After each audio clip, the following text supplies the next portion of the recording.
Hello, I'm Charlie Brooker and you're watching Gameswipe, a programme all about video games.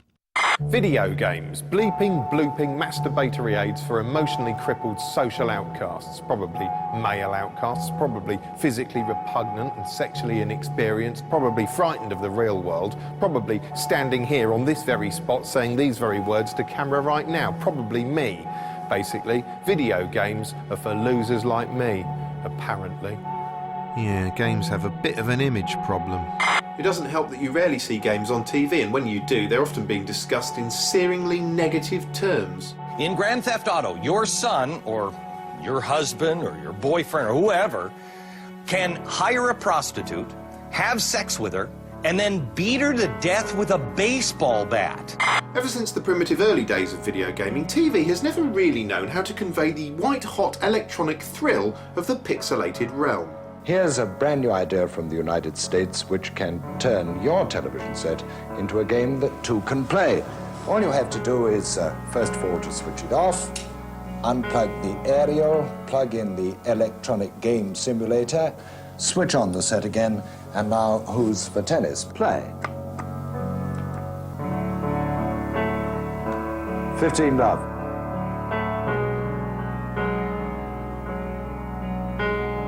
Christmas looks fun round your house.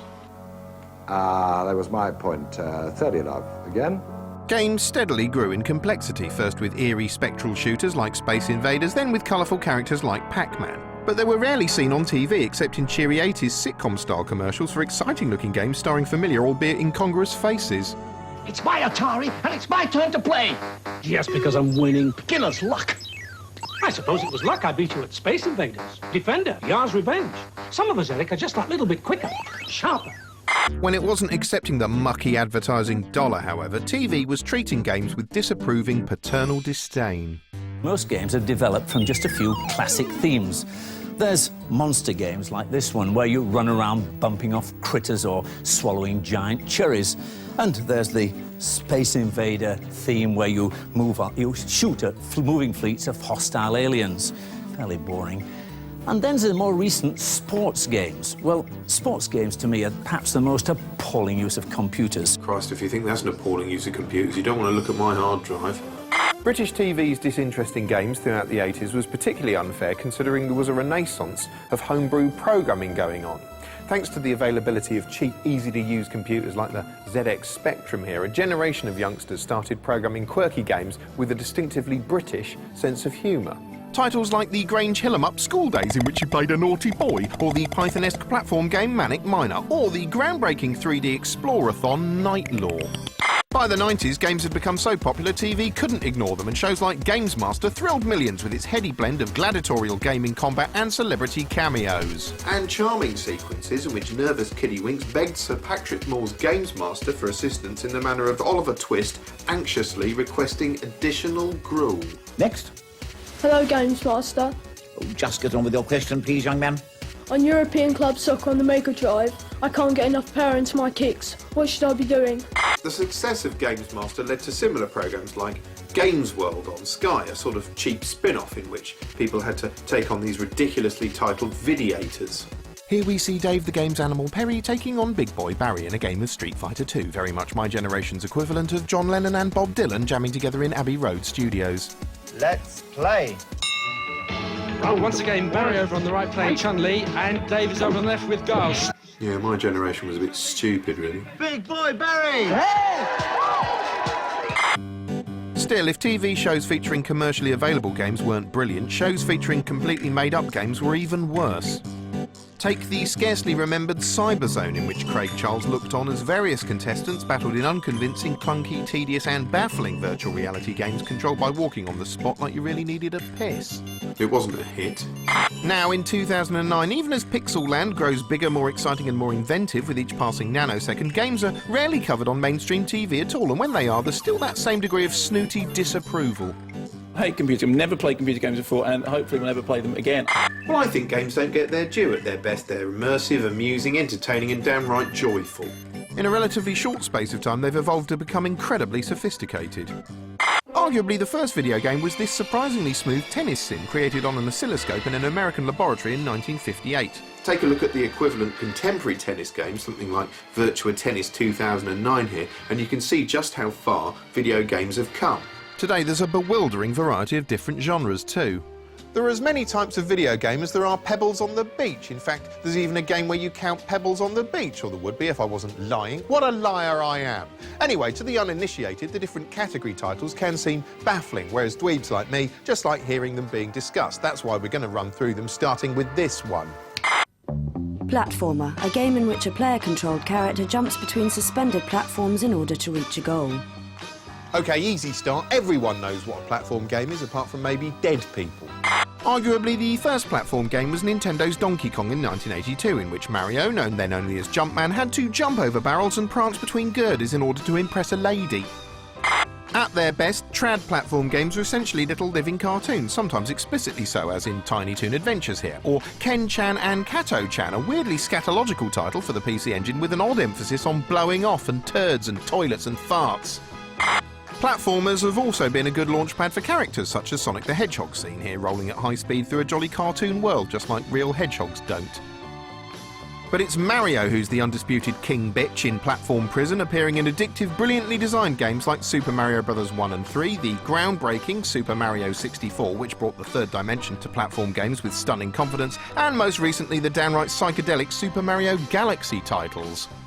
Shoot 'em up, a game in which the player avoids attacks while shooting enemies, usually in 2 dimensions. Shoot 'em ups, or shmups for short, range from the famous Spartan killing grounds of Space Invaders to the cartoonish idiocy of Parodius. Shoot 'em ups aren't as big as they used to be, although they still have a hardcore following amongst masochistic maniacs who actively enjoy dipping into titles like Perfect Cherry Blossom, which sort of resembles a firework display being sick. At any rate, shoot 'em ups are not to be confused with the following. First-person shooter, a 3D weapon-based combat game viewed from the protagonist's vantage point. Yes, shooting people in the face is something that never truly loses its magic.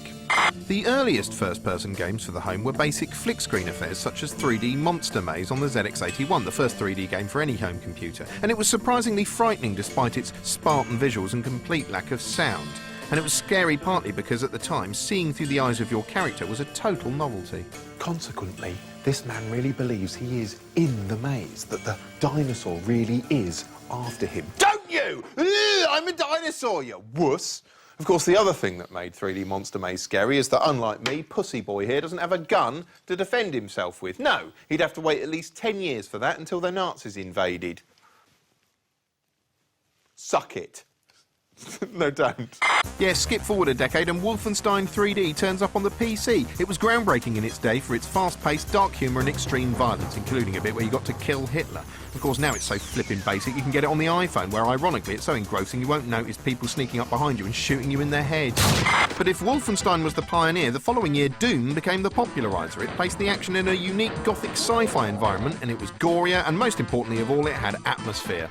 It may look like a simple bang-bang shooty affair, but in fact, above all, Doom was terrifying, like a horror movie. From there on in, a torrent of first-person shooters erupted, including stone-cold classics like GoldenEye and the sprawling sci-fi loveliness of the Halo series. Today's gamer has hundreds of first-person shooters to choose from, including a recent remake of the very first one. Yes, welcome to Wolfenstein 2009, or Willkommen außen Wolfenstein 2009, as the Nazis would say. I'm a tit.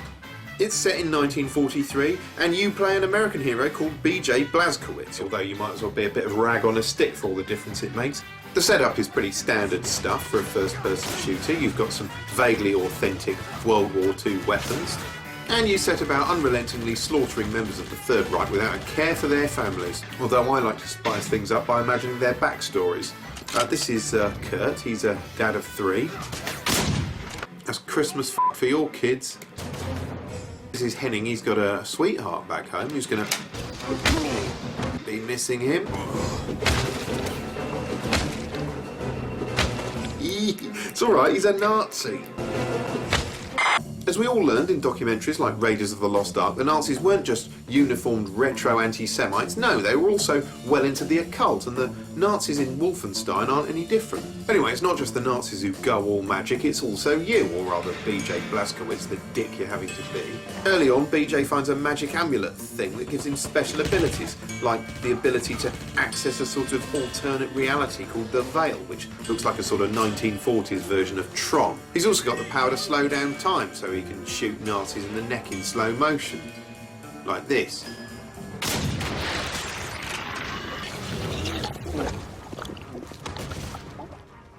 It all looks pretty enough, in as much as an occult rerun of World War II can look pretty, and the game isn't bad, it's just not hugely exciting or innovative. The mix of realistic weapons and mystical silliness is a bit weird, and the World War II shooter is an oversubscribed genre that's been done better before. The Nazis are a bit of a pain in the arse as well, to be honest. They spend most of their time just spouting stupid Nazi catchphrases, which makes it feel a bit like you've just gone berserk on the set of Allo Allo, which would have made for a more interesting game. Because the game is set up with a vague nod to open world scenarios, you have to spend a lot of time wandering around in between missions, endlessly retracing your steps in a depressing little town looking for jobs to do. It's like living in Stoke. And you have to have loads of conversations with all these really boring, humourless members of the resistance, which means you end up sympathising with the Nazis. Agent Blazkowicz, the device you discovered in the hospital basement is the Thule portal. I always find myself doing the same thing when I'm faced with a boring conversation in games like this. I just sort of wander pointlessly around the room and look from side to side while they're talking. Or sometimes just jump up and down pointlessly. And what are you going to do, talk the Nazis to death? Anyway, call me a fusty old man, but I think the original Wolfenstein had some humour to it and some charm, whereas this is just a game in which you find yourself fighting off the Nazis and déjà vu, sometimes with an axe.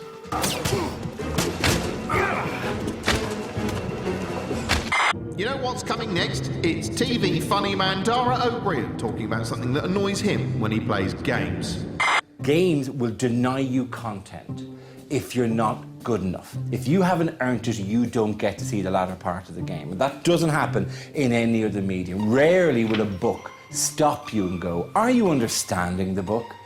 Talk to me about the character's development in the initial 3 chapters. What themes have emerged? And if you incorrectly answer, it'll go, read the chapters again. That doesn't happen in other media. If you buy a Klaxons album, it doesn't go, your dancing isn't good enough. Dance again. Only then can you hear the rest of the album. If you're playing, say, Gears of War, right, this would be one of my favourite boss levels. At the end of the 2nd chapter of it, there's a character called the Berserker, which is this monster who comes out, literally bursts out of a door going, and you have to lure the Berserker to smash through a door. So you stand there, and the Berserker sees you, and then he runs at you, and that gives you time to step away, and the Berserker runs and smashes the door. And then you run behind a pillar, and the Berserker gets confused and runs off, and then you run to the next bit. But the next bit's another door. And you have to do it again, but the door is narrower this time. And then you get to door number 2, and you think, great, I've got through it. Do you know what's behind door number 2? There's another fucking door. There is no need for there to be a 3rd door. It makes no sense that this building would have 3 hallways. And so you go in and you smash the 3rd. Apparently you've got to shoot them there. I have no idea. I've never got to that because I'm so freaked out by having gone through the first 2 doors that I have no idea what my fingers are doing. I'm offering him food. That's what I'm doing. Like I'm pressing the wrong button and I'm toggling through my inventory menu while this guy is running towards me. I'm picking different weapons. I'm supposed to be ducking and rolling away from him. And the Berserker just races straight through me and kills me. I've never finished it. That's 11% of the way through the game, which means, you know, there's 89% of Gears of War I never saw because of that fucker and the door. And that is just a story of my gaming life. GTA 4. I will admit this publicly, I have never seen Manhattan. You have to get the initial island, and there's various tasks, one of which was to assassinate a guy in a train station. But to get there, you have to go out of a Russian nightclub, and steal a car and then drive across the city. And you're sitting in your own home going, I've got a day off work and I'm in a commute. I cannot believe that I've taken the time of my own to sit in fake traffic when I could be out in London driving somewhere nice in actual traffic. And there's a toll bridge when you get across the bridge. And if you drive through the toll bridge, the police will start chasing you, and so your game it's always a hassle. So you've got to pause at the toll bridge, He throws money in, and then you drive slowly in traffic to get to it. And if you don't kill the guy, you go all the way back to the Russian nightclub. There's no save point in the middle of it. I've never seen Manhattan, right? I'm sure Manhattan is a dream. I'm sure Manhattan in GTA 4 is a Manhattan of the 1920s, where it's all dun, dun, dun, dun, dun, dun, dun, and that's where Nico Bellic's dreams will all come true, and you'll get a nice job in an office. I'm sure that's what happens. Anything can happen. You can meet a nice girl and settle down, just as long as you can just get to Manhattan. And I've never got him there. But sometimes it genuinely is illogical, right? I mean, Rock Band, for example. Rock Band, where you will, is the whole point of Rock Band is you get to pretend to be your favourite band, right? And you get to, it's all wielding an axe and madness, right? But to get to the ones they promise on the back of the pack, which is like Sabotage by the Beastie Boys or stuff by The Who, right? You have to unlock them as it goes along. So every time you play one, admittedly you have to play it at an easy level, but you still have to play it. Like, you still have to play Maps by the Yeah Yeah Yeahs, or a song made famous by Mountain and the Mississippi Walk. That wasn't made famous. No one's ever heard of Mountain. It never made them famous or the song famous. But you still got to play red, red, green, green, red, red, red. I'm not sure. Maybe that's the musician's life. Maybe that correctly mirrors that a musician has to do a lot of things before he can play the songs he wants to play. But in which case, just put in a mode where you have to suck a promoter's cock in order to unlock the later levels. You could use the guitar, and you could go, and they'd be clicking on working the shaft. And then you could just earn the well done, you have got the promoter off. You may now play the songs you want to play. And that's fine. Funny, ha, ha, ha, right? But the point remains, I bought that content. I bought that game because I wanted to play Sabotage by the Beastie Boys, and you, the game designer, are making me play songs I've never heard of, that I've no interest in playing, and you're buying 3 minutes of my life that I didn't want to spend with Weezer. I wanted to spend it pretending to be The Who, right? That's my content. I want it. Simulation, computerized recreation of a real-world activity. One of the very first Sims was Atari's eerie impersonal Battlezone, a tank simulator in which you hovered through a wireframe environment murdering blameless tanks. Flight sims have always been popular, albeit bewilderingly complex, and they're another good example of how graphics have evolved. The term simulation or sim covers everything from obvious applications like a flight sim or a racing game to more esoteric examples, like the grisly surgical slice-em-up trauma centre Second Opinion on the Wii. Other Sims include the thrilling domestic drudgery of The Sims or the tranquil rural boredom of this farming simulator, which brings the excitement of being a f***ing Wurzel kicking and screaming into your computer. Strategy, a game which tests the player's tactical decision-making skills.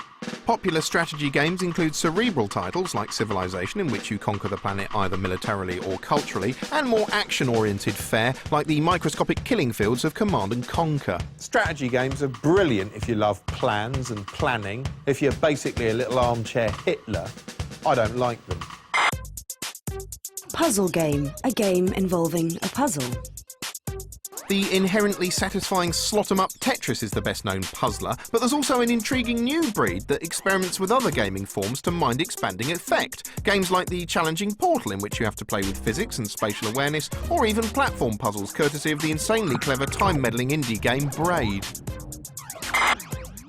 RPG or role-playing game, an interactive narrative with the emphasis on exploration in which the player's character develops over the course of time.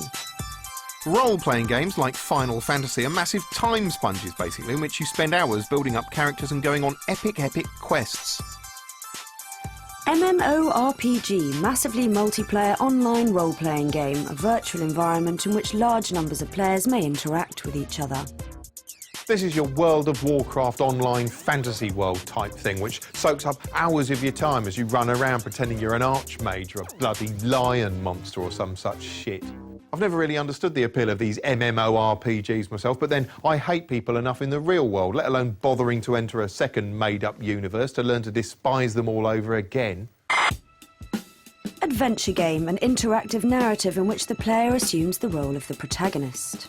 Early adventures may not have been much to look at, but they were incredibly entertaining. The Infocom Hitchhiker's Guide to the Galaxy, written by Douglas Adams, is still possibly the funniest game ever made, honestly. The point-and-click adventure, such as the excellent Monkey Island here, is another great lost gaming genre. Traditional computer adventure games, which are basically a series of puzzles linked by a plot, have fallen out of favour in recent years, which is a terrible pity, if you ask me. Yes, story is often a game's weak spot. Here's sitcom scribe Graham Linehan with his view. What's really fascinating about games is the way that everything is getting better apart from the storytelling. Often when you played one of those coin-op shoot-em-ups, the game would begin with a scrolling Star Wars type roller that would say, "It is the year 3005. The Snugsians have invaded Planexta. Your job as a rookie blah blah blah," and you go, "Oh, come on." You know, and it would finish, and then you go, right, I can play, boom, boom, boom, boom, and you play. That's what games are still like, you know, except the scrolling roller has been replaced by, you know, a lot of cinematic cutscenes. I have a theory about what's happening, which is I think a lot of writers, not only in games, but also in films, have stopped reading books. They're just watching films. Vice City, to me, is a really good example of a game written by someone whose only experience of what they're writing about is through film. Oh, shit! The only thing that will give a game world and a story a bit of texture and depth and a bit of bite, a bit of traction, is research. And by research, I don't mean watching Scarface 20 times in a row. In the original Driver game, which I really loved, it had this wonderful thing that Grand Theft Auto just didn't bother having. But it was whenever you saw a pedestrian and you were heading towards them, no matter how fast you were driving, the pedestrian jumped out of the way. And so you not only had this kind of realistic and, you know, non-psychopathic gameplay, but you also had something that really reminded you of things like The French Connection and great kind of cop movies of the 70s. That feeling of people jumping out of the way suddenly made you feel like you were actually in a good film. Whereas Grand Theft Auto makes you feel like you're in a game. I met Gabe, who wrote Left 4 Dead, and he told me that before he wrote Left 4 Dead, you know, he read up on the Spanish influenza. And you can really, really see that in the game. You know, there's nothing about the Spanish influenza in the game, but the feeling of a society that's broken down and the feeling of there being a world beyond the world that we're seeing is really strong. The great thing about Modern Warfare is your relationship with this guy with really cool, the coolest moustache you've ever seen. You know, I mean that in a totally platonic way. But, you know, you care about this moustache, you know, all through the game. That's just a light touch, you know. It's just, you know, you like this guy. This guy is always around. The voice acting is well done. His dialogue is quite believable. It's just the tiniest of things to make you care about a character. And then when he dies at the end, it's really powerful. Call of Juarez is a really good example of a game where you just have no sympathy for the characters. My favorite bit in the game is, and I laughed out loud when it happened, was one of the characters comes into a room and there's a woman, like a farmer. She's wearing one of those bonnets, you know, which you've seen in a million westerns, so you know the type she is. She's one of these women who's going to be like, oh, dear goodness, you know. And the thing the guy says when he comes in is, "Don't move, bitch. Don't you move, bitch." So, what? Why are you talking like that to her? I don't want to play you. You're an idiot. The main reason games have never achieved mass public acceptance is that the general public continues to believe that most games are aimed at adolescent toss rags, so it doesn't help that some games most definitely are. The most startling recent example being this astonishing cultural artefact, 50 Cent Blood on the Sand, in which the knuckle-headed rapper 50 Cent, or Fiddy as idiots call him, is the hero. It opens with Mr. 50 entertaining the natives of an unnamed Middle Eastern country with a glittering concert where him and his muscly buddies played some records and said some rude words. But oh dear, it turns out the promoter hasn't got the money he owes 50 for the gigs, and a subtle battle of wits soon ensues. I don't have the money. It was stolen. What? By who? Men working for a gangster named Saeed Kamal. Waste this fucker. Fortunately, the promoter does have a Damien Hirst-inspired bling-encrusted skull, which he gives 50 by way of payment. Damn, look at that ice, man. The skull is priceless. You lucky motherfucker. Okay, let's roll. You know, surprisingly, this was scripted by Alan Bennett. Before long, 50 and his friends do indeed roll, but soon they run into a terrifying ambush, during which 50's skull is stolen by a hot Arabic Lara Croft type. And thus the stage is set, and we, the viewer, become the participant as we take on the role of Mr. 50 Cent. Where'd she go? That bitch took my skull. Yeah, where'd she go? That bitch that took my skull. That's the entire storyline. That bitch took my skull. Let's find her. Oh shit, ambush! Bring it on, motherfuckers!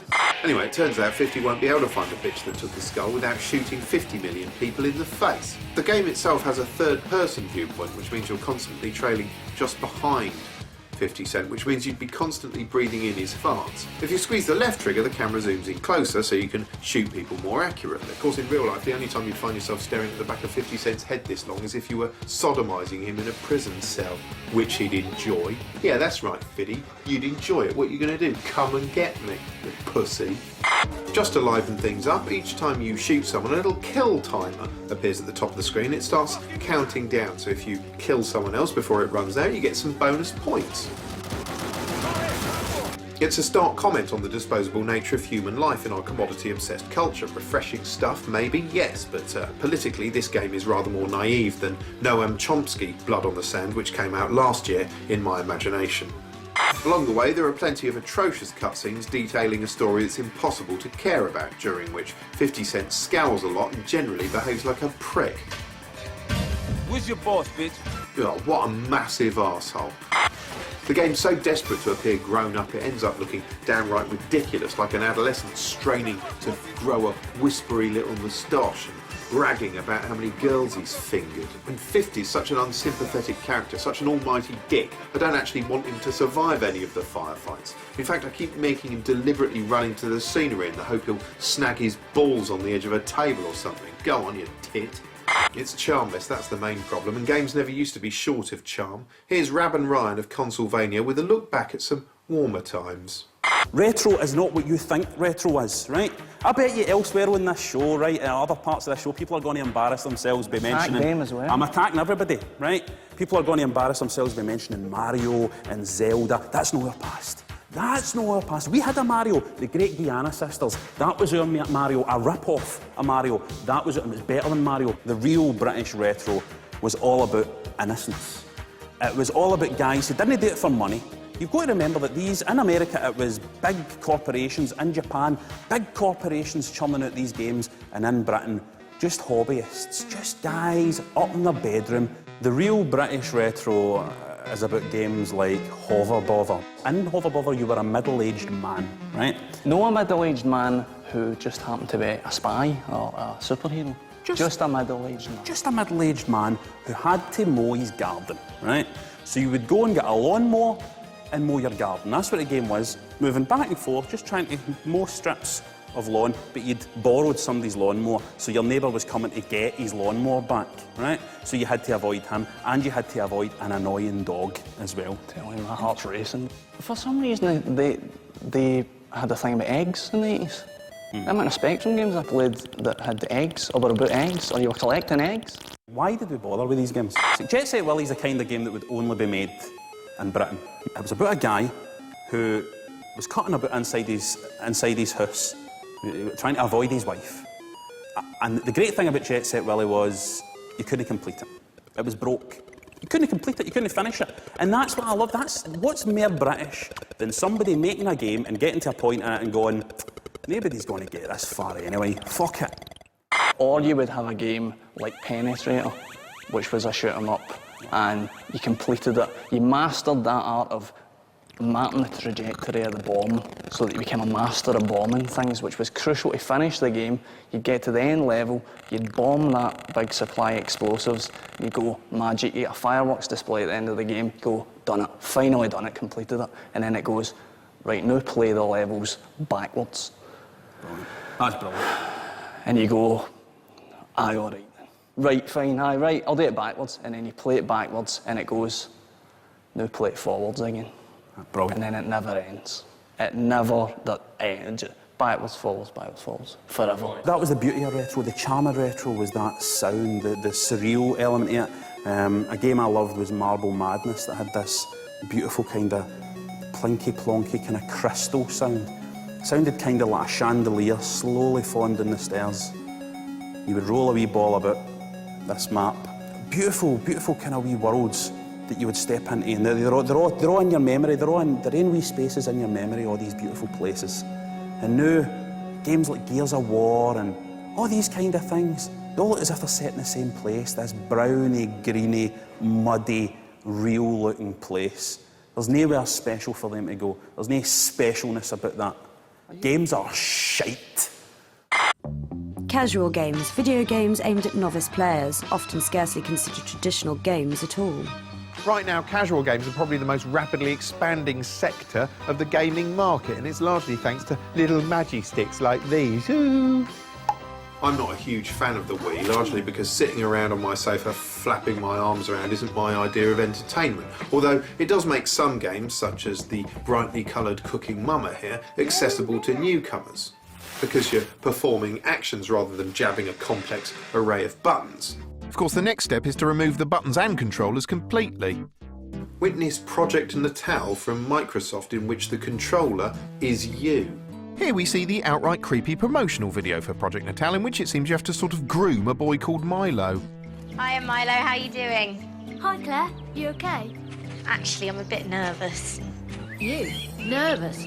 I don't believe it. Presumably instead of a high score table there's some sort of offenders register. You've got to put these goggles on. Goggles? As computers and consoles grow ever more powerful and the games market grows ever more diverse, so there's an increasing number of games that fit about 10 categories at once or none. For instance, how do you define the bizarre wind-em-up flower in which you control a breeze blowing petals around? Or the serene safari photography game Africa? There are countless pacifist titles out there, but the broadcast media tends to ignore them in favour of highlighting more violent fare. Whenever any new technology comes along, it inevitably causes controversy. Once upon a time, TV was the bogeyman as adults fretted over its negative influence on the kiddywink generation. We teachers feel that television is bad for children.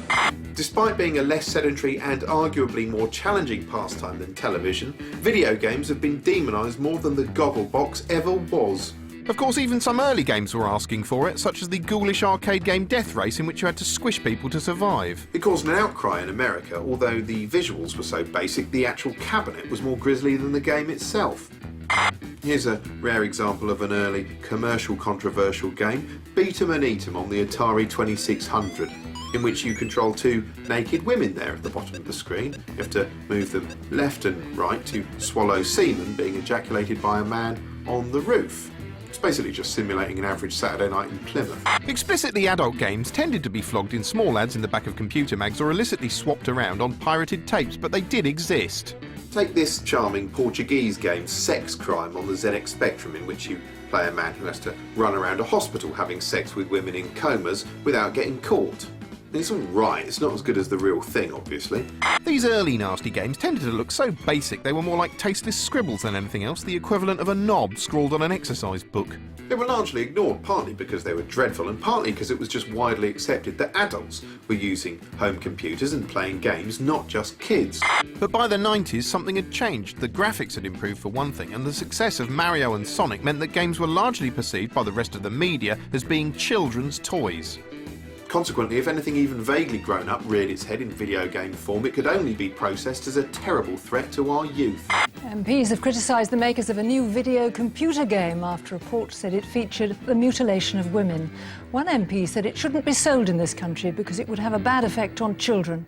One sequence in Night Trap in particular, in which a girl is stalked and seized by ghoulish figures, then put in a metal clamp around her neck and dragged off screaming, has provoked a hostile reaction. Despite the hostile reaction, Night Trap was actually a fairly daft and broad horror movie spoof in which you played a CCTV operator trying to spring traps and save women from some stupid alien intruders in masks. What it undoubtedly wasn't was an educational tool aimed at teaching children to maim and to murder and to mutilate. Only an idiot could possibly think that it was. It's absolutely outrageous to teach children to maim and to murder and to mutilate in the way that this video undoubtedly does. Video games are turning many young people into addicts and making them aggressive, according to a new report. I think it does change behaviour a lot. Because, like, if your mum said to you, you've got to do homework, I'd say, no, I'm playing my Game Boy, wait till I finish my game or something. Yeah, of course, in the old days when everyone played with, I don't know, wooden pegs, kids couldn't wait to do their homework. Still, at least video games weren't, I don't know, sending out subliminal messages that you could condemn as manipulative and sinister. A computer game that sends out subliminal messages has been condemned as manipulative and sinister. This is the game that's causing alarm among parents. Really? Really, is it? What they're trying to do is to affect the child's mind beneath the level of consciousness, and that seems to me an immoral thing to do. The computer game showing children at school being shot at has been on sale in Britain. Oh no, what sick horror is this? Violent computer games are nothing new, but this one's more shocking than most. Really, it's obviously a deliberately jokey and tasteless shareware game, the sort of thing that, I don't know, might be flogged out the back of a computer magazine for 50p. But don't ask me, ask someone who'll be horrified by these reports. I'm horrified by these reports. It's amazing he can stand still while his knee's jerking like that. Throughout this period, games couldn't do anything right. Although, to be fair, when journalists do interview games players themselves, they don't do the pastime any favours. That's the whole point of games, is to be realistic, but not be sort of realistic at the same time. So you can kill people, but not think about it in the morning. Horrified, uncomprehending adults claim that this obsessional solitary vice is producing a generation of teenage mutants suffering from a form of cultural autism. Children get so hooked that beating their last high score is all that matters. And my little cousin, bro, every time I go in his house, he's playing the game. He thinks he's the man on Streets of Rage. Every minute he's beating me up, bro, and he's saying, yeah, and then all this, Another inarticulate gamer. Why can't they ask someone, I don't know, a bit more middle class? As well as playing about 2 hours a day, Matthew has also managed to pass grade 3 piano, and he claims to enjoy a bit of Dickens. He seems the perfect, well-rounded ambassador for the games he plays. Oh, he's only about 2, but who knows? Maybe he'll say something cute. A beat 'em up is a game when where you beat people up. You punch them or kick them and jump on them. Break their necks, smash them over the head with bottles. Beat 'em up, simulated combat game in which the player leathers the stuffing out of people. Now, beat-em-ups may look like a simple exercise in just knocking the shit out of someone, but actually they're at least 4% more complicated than that. Physically harming your fellow man has been a staple feature of video games since before they could adequately portray the brutal reality of unarmed combat. To an onlooker, an over-the-top, bloodthirsty beat-em-up such as Mortal Kombat here might seem unnecessarily violent. That's because it is. Johnny Cage wins. Anyway, after being picked on for years, it was only a matter of time before the games industry started living down to expectations and released a slew of titles that were gleefully offensive. Grand Theft Auto is a game in which contestants can rise through the underworld by performing jobs for gangster godfathers. Points are awarded for murder, arson and drug running. Yes, the granddaddy of all controversial games is a British creation directly inspired by the pioneering Spectrum game Turbo Esprit. The release of the first GTA game at the height of media hand-wringing over joyriding ensured plenty of coverage and even caught the attention of the Home Office. Under proposals being considered by the Home Office, a health warning would be flashed up on the screen at the start, reminding players not to drive like this on the roads. The freedom to do what thou wilt in GTA's virtual environment sent the popularity of a fledgling genre into overdrive. Sandbox or open world game, a game in which the player is left free to explore a virtual world in non-linear fashion. Sandbox games are massive modern play sets, basically. Huge environments in which you can do what you like. They started back in the day with the epic space exploration and trading simulation Elite. Elite gave the impression of containing an entire functioning universe, but actually that was an illusion. Computers weren't that powerful back then. Instead, the thousands of planets and solar systems the player could explore were generated by a clever series of algorithms. Modern computers really are powerful enough to contain complete worlds, as in the nihilistic, almost overpoweringly detailed Grand Theft Auto series. GTA's Liberty City is a living city filled with working roads and buildings and bridges and rivers. It has its own transport system and police force. It's got radio and TV stations. It plays host to thousands of independent citizens driving thousands of vehicles, or strutting the pavements, or getting run over, or innocently driving their taxis into the gun sights of a maniac who shoots them rather unfairly in the head, then sits waiting in case there's a passenger who panics and get out. Yeah, hang on, wait a minute. Yeah, there she is. And then he picks her off as well. As you can see, it's a morally blank world in which I'm free to do what I like, and it turns out that what I like to do is be antisocial. Why'd you call me? You want my... Now, I don't think I'm likely to confuse this with the actual world because it doesn't stink of foul human flesh. But as far as the rest of the media is concerned, what infuses games with their special satanic menace is the notion that they could be conditioning the player to perform these actions for real. You could argue that by that logic, someone who spent the morning playing cheerful cartoon leap-em-up Super Mario World would spend the afternoon jumping on mushrooms and banging their head against bricks in search of magic coins. But then cheerful cartoon games like the Mario titles rarely get much coverage, especially when there's so much more disturbing stuff out there just waiting to upset news reporters and make horrifying reports like this. Manhunt 2 is a new video game where the player gets physically involved in the violence. So your emotions are recreated in the game? This is correct. You can slaughter them in increasingly brutal manner. As you can see, he's curled up in the fetal position and we're still whacking away. I mean, that's pretty violent. That's correct. Thanks to technological progress, the nasty stuff now looks nastier than ever. It's a long way from beatum and eatum to modern sex games, such as the seriously creepy Japanese molestation title Rayplay, for instance. It's a similar case with violence. That's evolved too. Oof, so much for tennis. But now, if you're a bad loser and feel like shooting your opponent, you can always take to rifle practice. Of course, shooting at dots wouldn't offend or disturb anyone, except maybe a particularly sensitive dot. Whereas modern video game gunplay is routinely portrayed with a frequency and bloodthirsty relish you simply wouldn't get away with in a film or TV show. Something like Call of Duty World at War here is a brilliantly constructed game, but it's also psychotically ferocious and astronomically tasteless. But even though my brain tells me this is horrible, I can't deny that I enjoy it. I just wouldn't really want someone to walk in and catch me enjoying it, which makes it just like loose women, basically.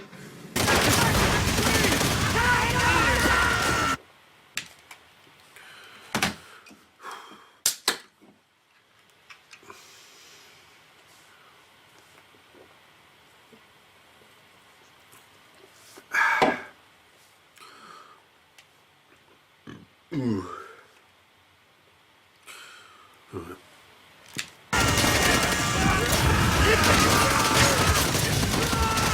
Still, even to a psychopath like me, some modern releases are so deliberately unpleasant I find them too depressing to play through. Take the grisly atmospheric Condemned 2, for instance, in which you play an alcoholic ex-cop who has to stagger around this horrifying environment, swigging from bottles and fighting tramps with your bare hands. If you're playing this for escapism, you're probably Scottish. But if I find it hard to stomach, millions of others don't. Here we see grisly action-packed footage from the game Fear 2, uploaded to YouTube by a fan who's provided his own unsettling commentary over the top. Today, I'm going to dedicate a video to my favorite weapon, and this is Sniper. You can see how the head rips off and the blood everywhere. This is amazing. Die, die, die!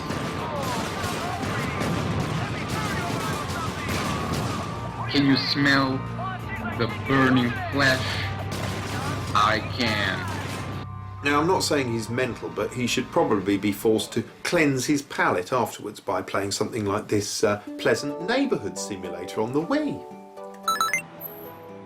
Hello. Hello. Hello. Good morning. Hello. Ooh, see, isn't that lovely? Doesn't exist, mind. Anyway, not everyone likes violent games. This is the downright revolting Mad World on the Wii, and here's singer-songwriter and video games reviewer Rebecca Mays with a musical review of it. Here at last, a hardcore game on the Wii that's nasty, stylized violence that we call comedy, like Itchy and Scratchy, like Tom and Jerry. I just stabbed a guy through the eye with a road sign, pulled out his heart with my bare hands. Do I feel alright? No, I feel dirty. There's really something quite unnerving about all the blatant purring and the disturbing commentary. You tried way too hard, like a disillusioned nerd who thinks chainsaws and swear words will make you the coolest kid in school. It's far too short and the weapons are far too few, and I have to redo the whole level, so I give you a headbutt with the nunchuck. I feel giddy, visually it gets crazy busy, and my heart feels dizzy in this sadistic comic book. You try way too hard, like a disillusioned nerd who thinks chainsaws and swear words will make you the coolest kid in school. Rhythm action game, loose musical simulation in which the player must perform actions in time to music in order to succeed. Musical games were first popularised in the late 90s by the hallucinatory Parappa the Rapper for the PlayStation. There's been a huge explosion in rhythm action games recently, thanks to the success of Guitar Hero and Rock Band, with the Fab Four joining the ride with the release of the Beatles Rock Band spin-off. The release of the Beatles Rock Band game is a true watershed moment for video games because it's probably got the biggest crossover appeal of any game ever, apart from that one where you push smiling class in the canal, which unfortunately I've just made up. The idea is that you, yes you, seize control of the Beatles and strum, bash or warble your way through their entire musical career, from their stompy origins in the Cavern Club through to their rooftop swan song. To take part, as well as the game itself, you'll need one of the guitar controllers or the drum kit or a microphone, or preferably all of the above. It's really designed to be played by 4 people at once, and if you are playing on your own, for God's sake, don't let anyone walk in and catch you, because there's no way you can strum a plastic guitar and maintain your dignity. Anyway, the game mechanics will be familiar to anyone who's played Rock Band or Guitar Hero. You have to hit the notes at the right time as they flow down the centre of the screen there. I think that's basically what proper musicians see in their heads as they play. Do it right and it all sounds good, mess it up and it all starts to sound pretty bad. It's essentially formalised air guitar. It's actually a really compelling illusion because within seconds of picking this up you really do feel as though you're playing with a modicum of ability. I could have been in the Beatles, it's a piece of piss. Oh yeah, look, I think those girls like me. Yeah. Bloody. I'm a grown man, I'm 38. You can also sing if you plug in a microphone, although it's difficult to do all of them at once. We all live in a yellow, red, blue, green. Visually, it's all very striking, with stylised Thunderbird-like Fab Four avatars performing in a series of live venues to start with. Later they retreat to the studio, which is the point where they took lots of drugs, although they don't show them doing that. Instead, that period's represented by showing them starting off in Abbey Road before apparently coming up on something or other, at which point everything gets heavily trippy before slowly returning back to Earth. Although when you're actually playing, you're so focused on the unrelenting corridor of notes in the centre of the screen, they could replace all the stuff around the edges with footage of Simon Mayo defrosting a veggie burger and you'd be none the wiser. As a game, it's hardly challenging. If you do particularly badly, the song just stops. But the game isn't really the point. In fact, it isn't really a game at all. It's a fun experience. It's a different way of enjoying the music and a great illustration of just how broad games have become. It's as close as any of us are going to get to being in the Beatles. In fact, the only thing missing is the option to have a Japanese concept artist turn up 2/3 of the way through and sit in a corner ruining everything. Well, viewer, that's about all we've got time for in this video game wipe type thing. And now here's Fred Harris from an old episode of Micro Live summing up our entire show in a flipping sentence as well he might. Here's the conclusion. So, if you've never played a computer game, don't dismiss them. There are games for all mentalities. It's just that the good games are hidden behind a mass of crude shoot-'em-ups. And if that got you in the mood for some cutting-edge technology, why not head over to the BBC Archive website, where there's a selection of classic Tomorrow's World episodes available for your delectation. Next tonight, there's comedy with the incomparable Rab C. Nesbitt.